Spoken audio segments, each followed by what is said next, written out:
السلام عليكم ورحمة الله. ازيكم؟ يا رب تكونوا بخير. فيديو جديد النهاردة مع بعض. نبدأ الفيديو بالصلاة على النبي. اللهم صل وسلم وبارك على سيدنا محمد صلاة تنحل بها العقد وتنفك بها الكرب وتقضى بها الحوائج. اللهم آمين يا رب العالمين. صباحكم خير وبركة وهنا ورزق من رب العالمين. النهاردة روتين جديد مع بعض، يا رب الفيديو يعجبكم. بس لو عجبكم الفيديو ما تنسوش تعملوا لي لايك للفيديو واشتراك في القناة علشان يوصلك مني كل جديد، وتشيري الفيديو مع اصحابك. اكون شاكره جدا جدا ليكي. اول حاجه عملتها معاكم في الفيديو ان انا كنت بنظف الطيور دي، كنت بنظف حمام علشان كان عندي اوردر حمام جاهز على الاكل، وكنت عايزه اعمل غدا حلو في اليوم ده. فهو بالصدفه كده كله جه مع بعضه، وكان يوم طويل قوي قوي عليا بصراحه. كان الجو نار في اليوم ده، فالحمد لله والشكر لله، ربنا اللي بيقوي وربنا اللي بيعين بجد. نبدا يومنا كده باذكار الصباح ونقول الدعاء الجميل جدا جدا اللي انا قلته كذا مره معاكم: اللهم اني ابرأ من حولي وقوتي والجأ الى حولك وقوتك يا ذا القوة المتين. حقيقي بيفرق جدا جدا يا بنات. ابدأوا يومكم بالدعاء ده. وطبعا لو انتم مصلتوش الفجر لازم تصحي الصبح كده، لازم تبدأي يومك بالصلاة طبعا. فاليوم ده زي ما بقول لكم كان عندي اوردر حمام جاهز على الاكل على طول. فالحمام عاده لما بيكون يعني عندي اوردر بجيب الحمام وانا اللي بنضفه بنفسي، يعني بكون ضامنه نظافته كويس جدا. دي اول حاجه. تاني حاجه الجزء اللي هو بتاع الرقبه اللي هو طبعا بيتحشي وهو الاساس اصلا في الحمام كله، فبكون عارفه انا منضفاه ازاي. لان انا جربت قبل كده ان انا انضف الحمام بره، فبييجوا ينضفوا الجزء اللي هو بتاع الرقبة، فتبص تلاقيهم بيجرحوا الرقبة من جوه فبتفرقع في السوا.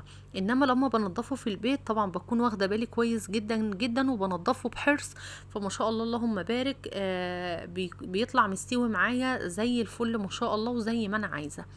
فالله المستعان. ربنا يا رب يرزقنا جميعا يا رب بحق لا اله الا الله. طبعا الحياة مش محتاجة ان احنا نقعد كده ونحط ايدينا على خدنا ابدا، والله الحياة محتاجة اللي هو اصرار على النجاح، وعايزة تعب وشقة ومحتاجة حاجات كتير قوي بجد علشان تمشي. فربنا يا رب يرزقنا جميعا. نضفت كمان البطايه الجميله دي، كانت اخر بطايه عندي. فلقيتها وحدانيه كده، فقلت لها تعالي بقى مريحك من الدنيا واللي فيها. فمسكتها بقى كده نضفتها. هي كانت صغيره قوي بس اللي هو ايه يعني خلاص بقى هي مش هتكبر عن كده اصلا. ده بط بلدي وهو ايه يعني ده اكبر حجم هتوصل ليه. فكده كده بقى ايه يعني طالما مش هتكبر بقى نذبحها وخلاص. غسلت حاجتي وخليتها زي الفل ما شاء الله اللهم بارك. طبعا انا ما برتاحش الا لما كده بحط الحاجه تحت الحنفيه، ما بقفلش الميه خالص. الحاجات دي بتكون محتاجه تتنضف كويس جدا، وبالذات الحمام اللي هو الميه كده اعديها من الرقبه تنزل من فتحه البطن بتاع الحمامه كده ابقى مبسوطه قوي. طبعا حطيت في محلول النقع، حطيت دقيق وحطيت ملح وحطيت طماطمايه. لازم الطماطمايه دي حقيقي بتفرق جدا جدا، وبالذات لو انت هتسوي الحاجه في نفس اليوم. فانا بقول لكم كل فيديو تريكات مختلفه عن اليوم اللي قبله. يعني بصوا مش ببخل عليكم باي حاجه. المهم كنت عملت الخلطة بتاعة الحشو. انا عملتها معاكم قبل كده بس النهاردة بقى عملتها مع نفسي لان كنت مستعجلة قوي. فعملتها بصراحة، قلت على ما اخلص واعمل مثلا حاجة ولا اتنين تكون بردت وابدأ ان انا احشي الحمام على طول. وبالفعل هو ده اللي حصل يعني الحمد لله. طبعا بخلي ما بين الصدر والجلد، بخلي كده فاضي، وبعدي الرز اصلا من الجزء ده. يعني بعدي الرز من الجزء اللي هو بين الجلد والصدر. ما شاء الله اللهم بارك. بيفرق جدا في شكل الحمام بعد السوى، بيخلي الحمامة كده اللي هو ايه يعني حمامة كده مالية مركزها مهما كانت حمامية صغيرة. الحمام ده حمام بلدي، وعايزه اقول لكم ان الحمام البلدي مفيش اطعم منه ابدا. لما بيكون حد طالب مني حمام ارضي او حمام اللي هو تلاتيني او الحمام اللي هو حجمه كبير قوي ده، بالظبط طعمه زي طعم الفراخ البيضة بالظبط، يعني مفيش فرق اصلا. انما الحمام البلدي مهما كانت الحمامية صغيرة او متوسطة يعني كده بيكون طعمها احلى بكتير. طبعا وانتي بتعملي الخلطة بتاعة الحمام طبعا بيتحط لها توابل. التوابل دي ممكن تكون حبهان، ورق لورا، قرفة كده يعني، وكركم طبعا، وفلفل اسمر، وبصل، والرز وكده، وبشرة صغيرة من جوزة الطيب. عايزة اقول لكم حاجة، لما تيجي تفضي بقى الرز كده على صينية علشان تبدأي تحشي الحمام، خدي بالك وتكوني عارفة وعدة انت حاطة كام فص حبهان، وتبحثي عليهم كده لحد ما تطلعيهم. لان الحمام او يعني الحبهان سوري، لما بيجي في البق بصراحة طعمه بيكون صعب قوي. فبكون عارفه انا حاطه ايه بالظبط، وبشيله قبل الحشو. لو خدتوا بالكم هتلاقوني شلت القرفه وورق اللورا، وما كانش عندي حبهان اصلا. فالمهم ان انا ايه يعني اريح، لان بصراحه لما بقعد ادور عليه كده بزهق، بس هو بيدي نفس حلو للرز يعني. بس كنت هنا بقى بحشي زي ما انتم ما شايفين كده، وببدأ ان انا اكتف الحمامة. عايزة اقول لكم العميلة اللي كانت طالبة مني الحمام ما بتحبش الكبد والقوانص في الحشوة متقطع.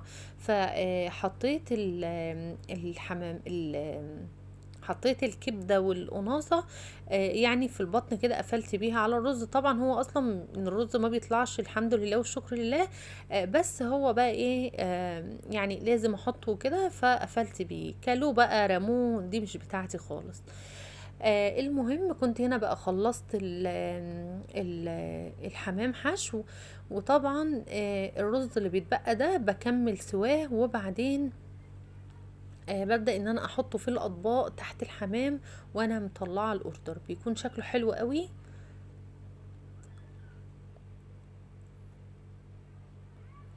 هنا بقى جبت البطاية الصغنونة دي، وجبت كده بصلاية فرمتها في الكبة، وحطيت ملح وفلفل اسمر. وهبدأ بقى ان انا ايه امسك البصل والملح والفلفل الاسمر، ادعكهم كويس جدا جدا، علشان ابدأ ان انا ايه يعني احطه بقى كده في بطن البطاية وما بين الجلد والصدر وكده. بيطعم البطاية قوي، او الطيور عموما لازم تتعمل بالطريقة دي. فبصراحة بيفرق في طعم البط قوي الخطوة دي. كنت هنا بقى حاطة الحلة على النار، وحطيت فيها بصلاية صغيرة، وحطيت فيها كام ورقة من اللورة وعود قرفة. وهبدأ ان انا انزل بالحمام علشان اسويه. الحمام علشان يستوي كويس قوي لازم ينزل على مية بتغلي، ويكون ظهر الحمامة لتحت، يعني متحطيش الصدر لتحت ابدا، الحمامة هتفرقع على طول. انما انزلي بالحمامة كده بظهرها. حطيت هنا كده البطاية على الوش، بس انتوا عارفين الحمام اصلا ما بياخدش سوا، يعني نص ساعة اصلا بالكتير وبيكون استوى. هما الاتنين بصراحة ما خدوش سوا، بس اللي هو ايه يعني ضربت عصفورين بحجر كده زي ما بنقول. هنا كنت عملت خلطة المحشي، طلعت كيس تسبيكة جاهزة من الفريزر اللي احنا كنا عاملينها مع بعض، وحطيت بقى الرز شوحته فيها، وحطيت بقى الخضرة وكده والتوابل بتاعتي. حطيت شوية من الفلفل الاسمر وشوية من السبع بهارات، ما حطيتش لا اكتر ولا اقل، يعني ما حطيتش اكتر من كده. علشان طبعا زي ما قلت لكم كتير الجو حر، فبقدر الامكان ان احنا نحاول نظبط الدنيا كده وما نخليش الاكل حامي. يعني احنا كده كده اصلا مش مستحملين من الحر يعني. فكان عندي حوالي كيلو بتنجان كده، عملت معاه كام واحدة فلفل، وقلت بقى ايه يعني اعملهم جنب البطاية. انتوا عارفين البط بيكون محتاج محشي علشان الشوربة بتاعته بتكون حلوة قوي، وبتكون دسمة كده وجميلة ما شاء الله، فبتكون بصراحة محتاجة محشي جنبها.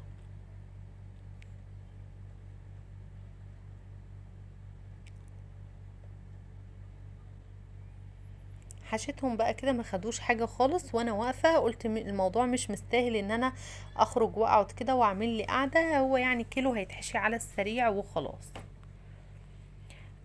طبعا هو الكيلو كمية قليلة قوي، بس انا كان عندي في الفريزر كيس فيه كسكسي، فقلت بقى هطلع كده ايه الكيس واحمره جنب المحشي، وان شاء الله باذن الله يعني يكون كويس جدا. هنا كنت طلعت برضو كيس ملوخية من الفريزر. عايزة اقول لكم ان كيس الملوخية ده من السنة اللي فاتت. بسم الله ما شاء الله، اللهم بارك، زي ما انتم ما شايفين اللهم بارك. عايزة اقول لكم ان لو لو جربتوا الملوخية بالطريقة اللي انا عملتها معاكم في الفيديو، هي احلى ملوخية هتاكلوها في حياتكم. بجد الفيديو مليان تريكات و يعني بجد طريقة حصرية عندي انا وبس، لان بصراحة انا ماشية على الطريقة دي بقالي سنين. فزي ما انتم ما شايفين ما شاء الله اللهم بارك، طالعة الملوخية زي الفل اكنها لسه متخرطة حالا. فهنا بقى كنت غرفت الاكل، كنت حمرت الكسكسي، وكمان كنت رصيت البتنجان بالشكل ده، هما كانوا بس الشوية دول. وحطيت بقى شوربة، طبعا شوربة البط يعني لازم تتشرب، يعني حرام ان انا ارميها وكده. فقلت لا لازم احط منها كده بولتين نشربهم يعني جنب الاكل. وكنت كان باقي طبعا زي ما شفتوا شوية الرز اللي باقيين من الحمام، برضو العميلة قالت لي لا مش محتاجاهم يعني، فسويتهم بقى ايه جنب الاكل كده وخلاص. يعني زي ما قلت لكم خلاص ما بقاش وقت ابدا ان احنا نرمي اي حاجة ولا نكون مهملين في اي حاجة يعني تخص الاكل وكده، طبعا حرام. فاللي عنده حاجة بجد يلمها كده، علشان يعني ربنا هيحاسبنا طبعا على النعم دي. فربنا يا رب يديمها علينا نعمة ويحفظها من الزوال. اتغدينا الحمد لله والشكر لله. وكنت بصراحة في الوقت ده نمت شوية، لان بقى على ما حمرت الحمام وطلع الحمد لله والشكر لله واتغدينا وكده، فكنت بقى خلاص جبت اخري، ما كنتش قادره خالص. فقلت هنام ساعه وبعدين اقوم اكمل يومي. كان فاضل معايا المواعين تتغسل. بس طبعا هقول لكم على حاجه، يعني احنا في اجازه، فلازم نستغل برضو ولادنا، يعني الاجازه ما تعديش كده على الفاضي. يعني بجد كان المفروض ان انا اقول لكم كده من اول فيديو صورته معاكم.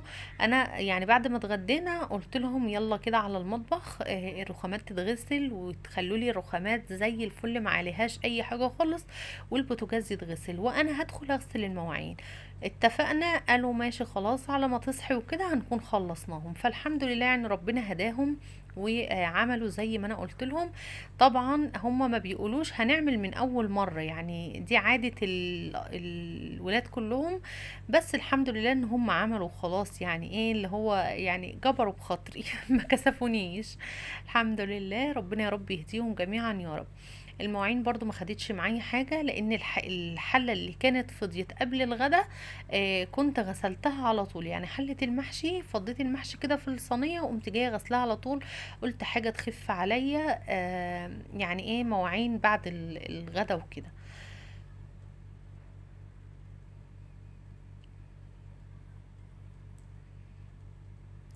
الروتين ده كان روتين يوم الاثنين، وطبعا يوم الاثنين كان الجو بصوا فظيع، كانت الرطوبة عالية يعني بشكل يعني بصوا صعب قوي. فكنت كمان طول اليوم واقفة في المطبخ.